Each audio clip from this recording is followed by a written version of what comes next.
Buenos días, muchas gracias a todos, muchas gracias a la DAIA por esta oportunidad, por invitarme y por esta expresión.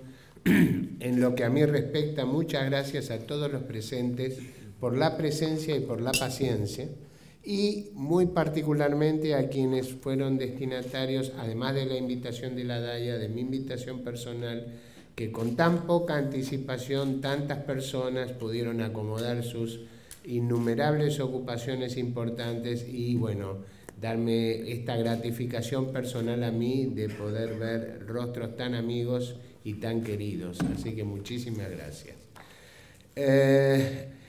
Existe, digamos, un viejísimo prejuicio en cuanto a que algunas cosas afectan derechos humanos o garantías constitucionales, y precisamente el tema del juicio en ausencia es una de las expresiones muy concretas de estos prejuicios.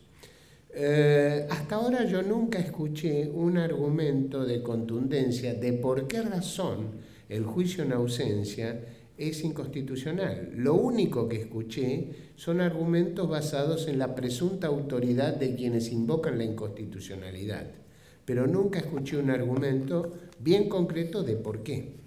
Lo cierto es que todos los derechos que enumera el artículo 18 de nuestra Constitución sobre el debido proceso, la defensa en juicio, y los innumerables derechos que enumeran los pactos de derechos humanos, derecho a ser oído, derecho a la revisión por un tribunal superior, todos estos derechos son, valga la redundancia, derechos, no son obligaciones. El concepto básico que me parece que hay que tener en cuenta para poder evaluar el tema del juicio en ausencia es que la ausencia del imputado en el juicio, salvo los casos de terrorismo de Estado en los cuales ha tenido que sustraerse de la acción del terrorismo de Estado, pero bajo un gobierno constitucional esto no sucede si estamos hablando de una democracia mínimamente real. Estos derechos, la ausencia es una estrategia de defensa. Es decir, quien está ausente porque quiere. No está ausente porque no quiere. Y en lugar de estar sometido a derecho, como hace quien lo está y quien decide enfrentar la acción de la justicia y aceptar la sanción que le corresponda, se sustrae de la acción de la justicia y sobre la base de esta presunta ausencia se dice equivocadamente que no se puede defender. Y esto no es verdad. A un ausente también se puede defender. Todos los derechos enumerados por los tratados de derechos humanos y que surgen de nuestra Constitución Nacional relacionados con el debido proceso y la defensa en juicio son, por lo menos, temporariamente declinables, cuando no renunciables. El único derecho que es irrenunciable, según los tratados de derechos humanos, es el derecho a tener un abogado defensor cuando la persona no quiere defenderse por sí misma y no quiere elegir un abogado que lo defienda. En ese caso, el Estado le impone una defensa técnica, aun cuando la persona no quiera ser defendido de esta manera. Este es el único derecho irrenunciable. Entonces, la estrategia de defensa es escapar de la justicia, sobre todo en los delitos de lesa humanidad y en los crímenes de guerra. Es sustraerse de la acción de la justicia. Existen numerosas razones por las cuales se puede sostener con acierto de que efectivamente esta sustracción hoy en día nadie puede alegar, dados los medios tecnológicos, que estando ausente no puede ser defendido, aún por su defensor de confianza. Cuando yo he escuchado a un defensor decir, ¿cómo voy a plantear una nulidad si no puedo hablar con mi cliente? Bueno, seguramente su cliente le puede pagar el pasaje a donde está, o puede hablar por teléfono desde algún lado. Lo cierto es que este prejuicio que existe respecto del juicio en ausencia también es consecuencia de otra situación más abarcadora, sobre la cual creo que debemos poner especial atención y que no se limita solamente a los casos de juicio en ausencia.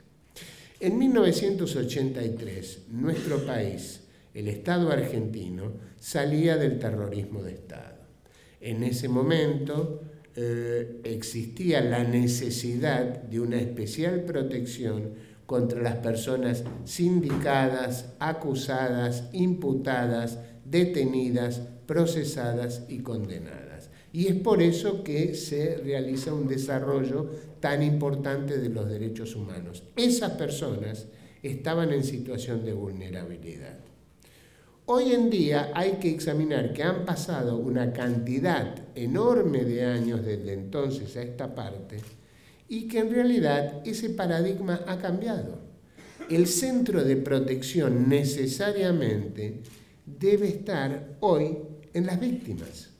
Es allí donde fundamentalmente, por el abuso que se ha hecho de estos derechos y por la equivocada concepción de que en realidad parecería que los derechos humanos son de algunos pero no de todos, entonces es que hay que cambiar este enfoque y hay que cambiar este paradigma.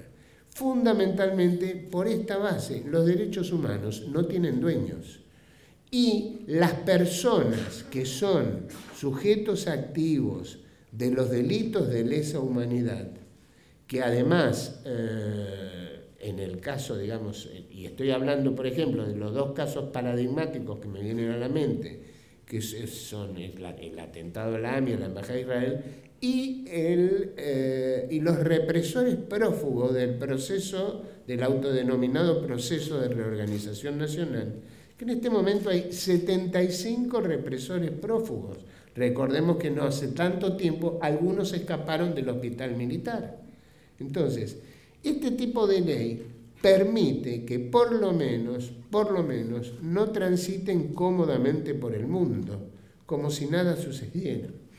No se puede pretender que un organismo policial internacional mantenga alertas rojas o alarmas durante 20 y pico de años si un juicio no avanza. Y no hay ningún motivo para que el juicio no avance. En primer lugar, hoy en día, en el proceso penal nacional y federal, hay una disposición muy clara que tiene la etapa de instrucción y la etapa del juicio propiamente dicho.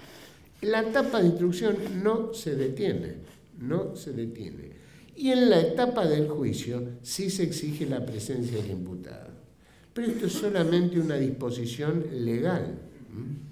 Los derechos del imputado, la razón de ser de estos derechos es que el imputado tenga la posibilidad concreta de ejercerlos, que no se le impida poder hacerlo. Pero cuando una persona, inclusive, es llamada a declaración indagatoria, se sienta en el juzgado ante el juez y se abstiene de declarar o se niega a declarar, ¿acaso es oído? No, no es oído. Y no es oído porque él decide no ser oído. Y esto no puede ser utilizado como presunción en su contra. Lo importante de una ley de juicio en ausencia o de un proceso de juicio en ausencia es que en caso de que el ausente decida aparecer, tenga la posibilidad de intervenir en el juicio, de ofrecer su prueba, obtener la revisión de una sentencia condenatoria, ofrecer su prueba, controvertir la prueba ofrecida, pero eso no implica necesariamente que todos los elementos, por lo menos de prueba que se hayan colectado durante su ausencia, deban ser objeto de nulidad o deban caer por una cuestión de nulidad. Entonces, es central tener en cuenta que existe un tremendo prejuicio contra este instituto. Nadie, yo por lo menos no conozco y no he escuchado a nadie que argumente por qué, si el ausente decide no estar y puede estar, y un proyecto de ley impone inclusive que tenga un abogado defensor suministrado por el Estado, que lo continúe defendiendo aun cuando él no quiera aparecer, no hay razón por la cual los derechos humanos de las víctimas tienen que ser vulnerados a grado tal que implican directamente la lisa y llana supresión.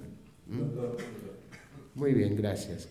Entonces, por lo tanto, me parece, yo no encuentro objeciones para esto, existen numerosas, razones que sustentan que esto se pueda llevar adelante, y francamente hay casos como el del atentado de la AMIA, que directamente fue terrorismo de Estado fuera de los límites geográficos del Estado, porque esto surgiría de las constancias de la causa, que fue organizado por el gobierno de Irán y que fueron ejecutores funcionarios de ese gobierno.